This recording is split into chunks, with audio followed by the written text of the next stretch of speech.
Hello and welcome to the Freeman Daily Show. I'm your host, Miss Freeman, and today I have a special guest, Miss Steffen, with me. Say hi, Miss Steffen. Hi, everyone. Miss Steffen, would you introduce yourself? Yes, hi, I am Miss Steffen. I am a recovering English teacher, now instructional coach at Boone County High School. You may have seen me in the hallways at some point. But I want to thank Miss Freeman for having me here today because there is nothing that I love more than talking about A Raisin in the Sun. It's one of my favorites. So my students just read Act 1, Scene 1. I would like to get your side of the story. What is a quick little recap from the beginning, just Act 1, Scene 1? They're introduced to some of the characters. Tell us just a quick little synopsis of what's happened. So Act 1, Scene 1 is really setting up the whole story, right? So we meet the Younger family, who are an African-American family living together in this small Chicago apartment. And we know that they probably don't have a lot of money. If you read the stage directions, it talks about the condition of some of the furniture is worn. They also are sharing a bathroom in this apartment building with people down the hall, so we know they don't have their own bathroom. This is not a fancy apartment, right? But the family is proud and they take care of what they have still anyway. All right, they don't act like they are poverty stricken, but they're poor.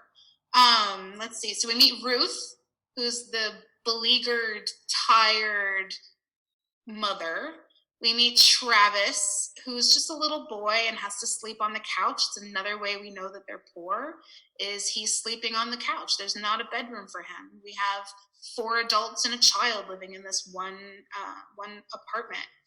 We meet Walter, who I will describe just with one sentence. Ready? Damn my eggs! Damn all the eggs that ever was! I love Walter. Sometimes we meet his sister Beneatha, and we meet his mother Mama.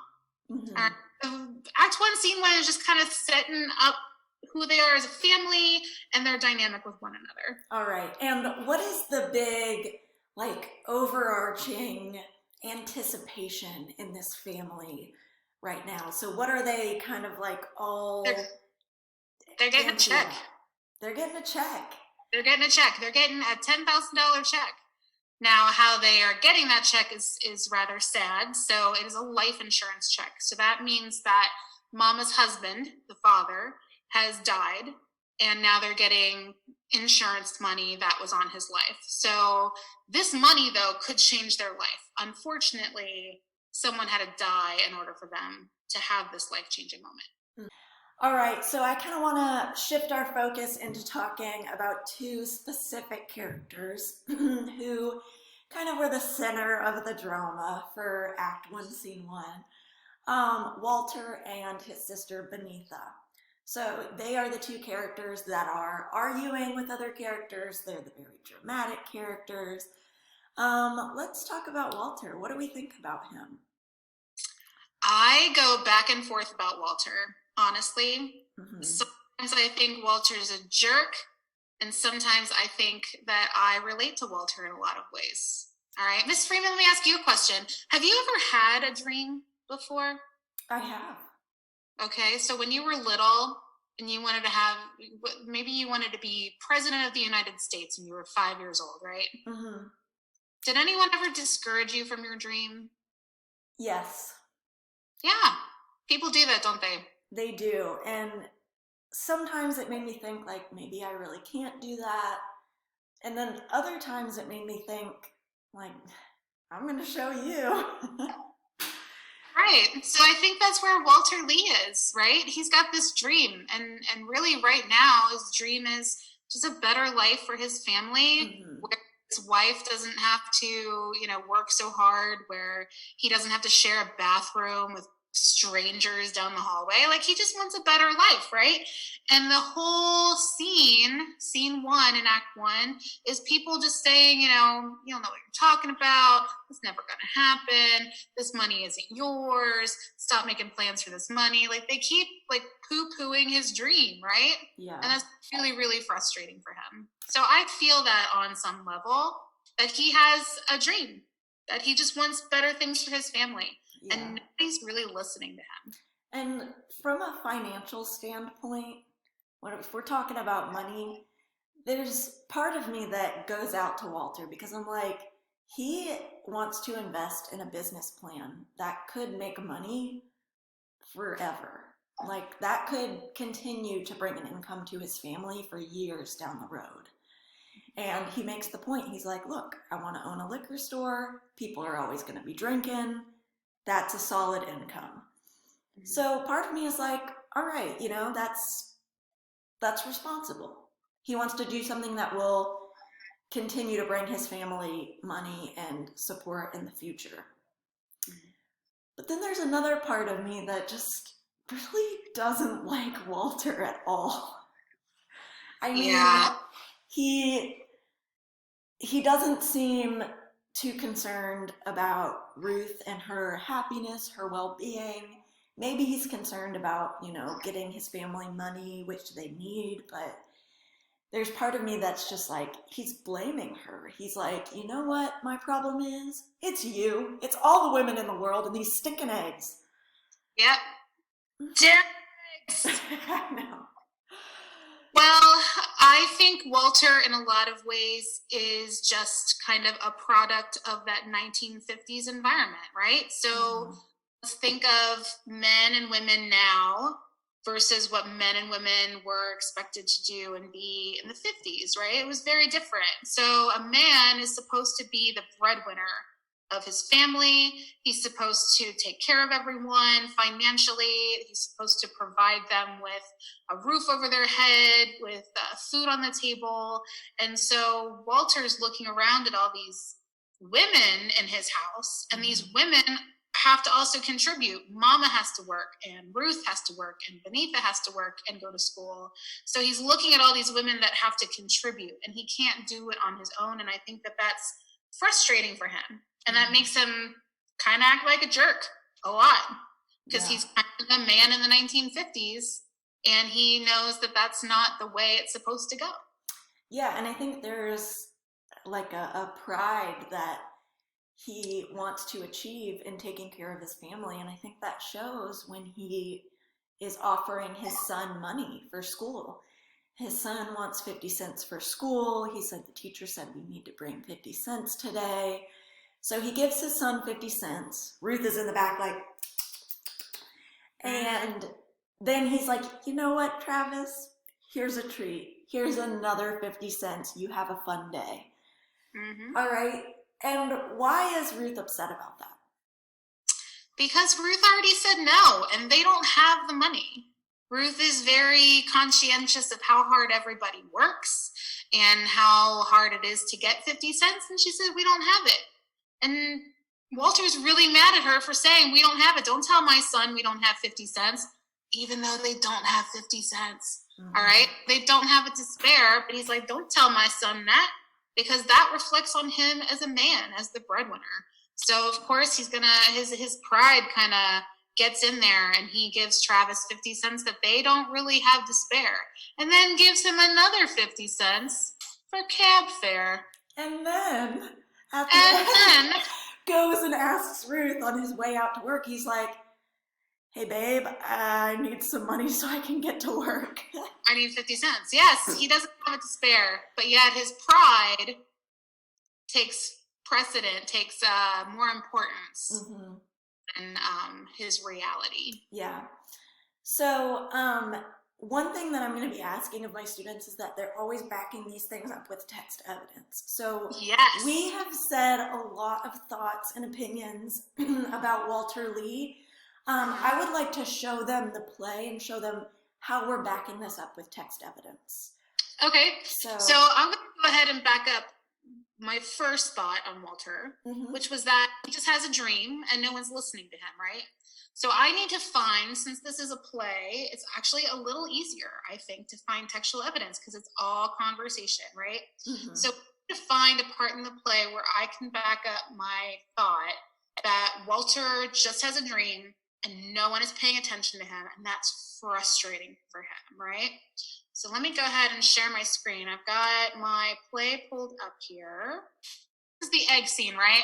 So it seems like Walter's just being super dramatic about some eggs for no reason, but really he's got a pretty good reason for being dramatic about eggs. So Ruth asked him, "How do you want your eggs?" And he says, "I don't care, just don't scramble them." And what does she do? She immediately starts scrambling them, right? That's in the stage direction a little above this.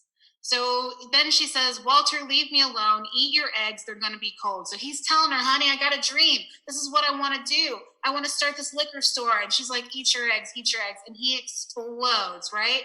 That's it. There you are. Man say to woman, "I got a dream." His woman say, "Eat your eggs." Man says, "I got to get hold of this here world, baby." And a woman will say, "Eat your eggs and go to work."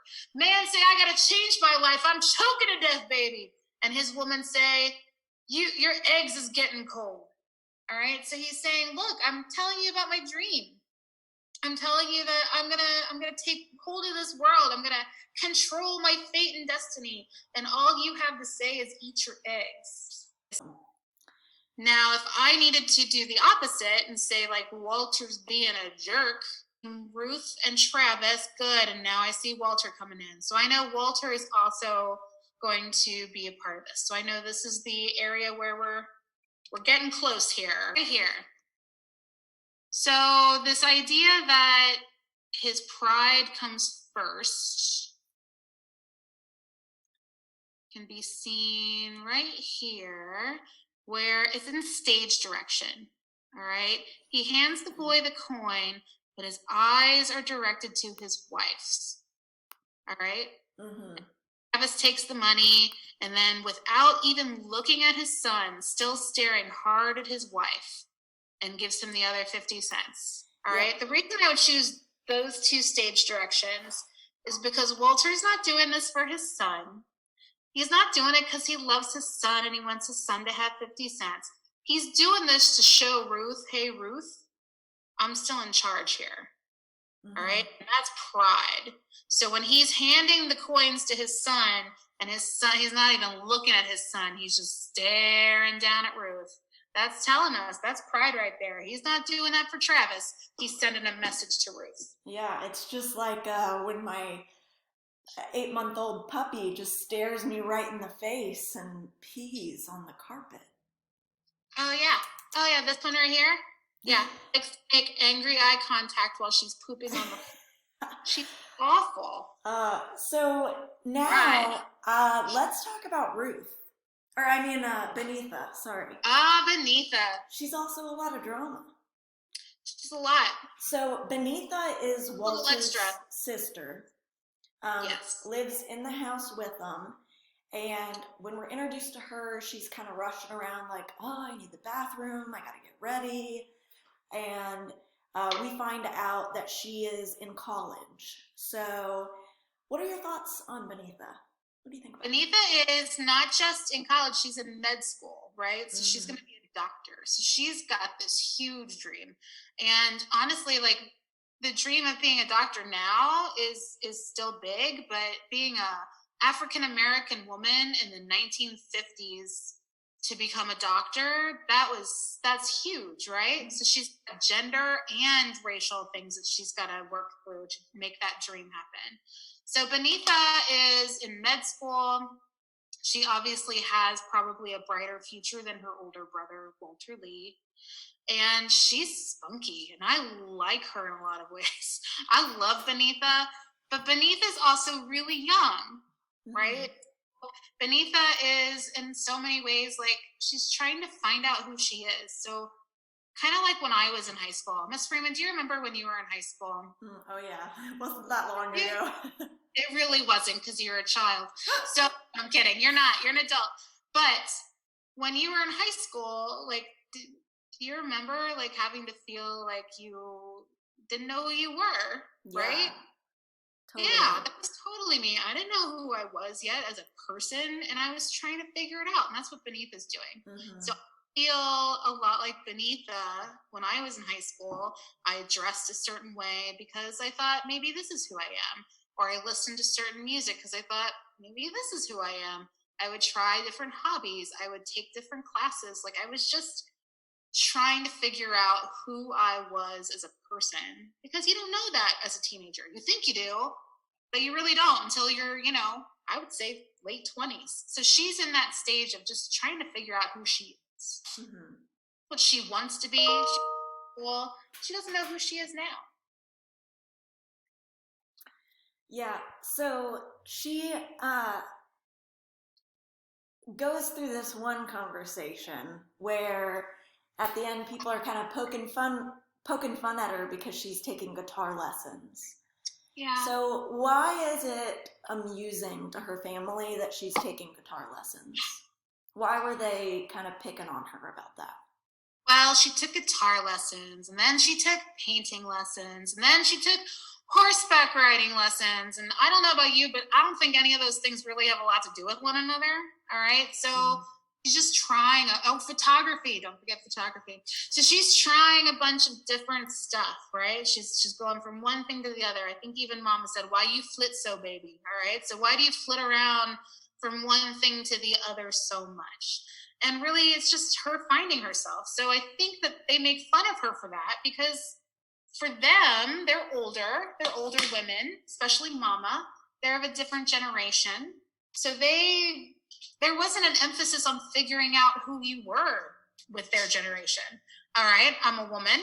So that means I'm going to be a wife and I'm going to be a mother. And those were your options, right? They kind of have the mindset of like, oh, what are you doing? Just stick to what you know. Just stick to what you know. Marry some guy that's going to take care of you, have your babies, and we'll be done with it, right? So Beneatha's a new woman. Yeah. She's coming up in a different era. She's coming up where women can go to med school and can have their own careers and can have lives outside of marriage and motherhood. And they make fun of her because they don't really get that because they didn't experience that themselves. Their only option was get married and have kids. Yeah. So I have mixed feelings on Beneatha as well. On one hand, I think, you go, girl. Like, it's not common for an African American or a woman to be a doctor in this time period. And she's going out in the world and, getting an education that she wants. And she's trying different things to see what she likes and get new experiences. And I think that's awesome. But on the other hand, I think she's got her head in the clouds. Like, I just think to myself, like, if she's trying all of these different hobbies, for one, what the heck does that have to do with being a doctor? And are these free guitar lessons? Are they free horseback riding lessons? Like, is she just spending all the money on stuff that may or may not stick later in life and doesn't matter maybe? And I also think, like, if she changes her hobbies every couple weeks, like, is she really going to stick with her career choice, or is she just going to spend a lot of money going to college and then end up not graduating or changing her That's a good point. degree? She's kind of a flake.